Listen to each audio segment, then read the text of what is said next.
Amod national highway 64 પર four wheel અને truck ચાલક વચ્ચે અકસ્માત સર્જાયો હતો। ફોર વ્હીલ ચાલકને નુકસાન થયું છે જ્યારે મોટી જાનહાનિ ટળી ગઈ છે। ધૂળની ડમરીઓથી બાઇક ચાલકોને ખૂબ જ ભારે મુશ્કેલીનો સામનો કરવો પડે છે અને નાના મોટા અકસ્માતો સર્જાઈ રહ્યા છે। આમોદના નેશનલ હાઈવે 64 ખરાબ રસ્તાને કારણે કેટલાક લોકોનો જીવ પણ ગુમાવ્યો છે। ભરૂચ માર્ગ મકાન વિભાગ જાણે કોઈ મોટી દુર્ઘટનાની રાહ જોઈને બેઠું હોય તેમ લાગી રહ્યું છે। નેશનલ હાઈવે 64 વારંવાર કરોડો રૂપિયાના ખર્ચે બનાવવામાં આવે છે, તે છતાં પણ કોન્ટ્રાક્ટર અને અધિકારીઓની મિલીભગતના લીધે આ રોડ એક મહિનો પણ ટકી શકતો નથી। નેશનલ હાઈવે 64 ભ્રષ્ટાચારના મુદ્દે વારંવાર મીડિયાના માધ્યમથી લેખિત અને મૌખિક રજૂઆતો કરવા છતાં પણ આજ દિન સુધી તેનું સમારકામ વ્યવસ્થિત રીતે કરવામાં આવ્યું નથી।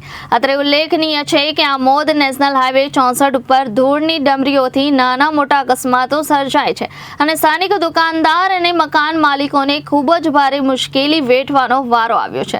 વધુમાં રોડ ઉપર અને ગટર ઉપર મોટા મોટા ખાડાઓ છે, જેને લઈને પણ અકસ્માતો સર્જાય છે। સ્થાનિકોની માંગણી છે કે વહેલી તકે આ રોડનું કામ કરવામાં આવે, જેથી કરીને કોઈ મોટી દુર્ઘટના ના બને। Bureau report Janadesh news Bharuch.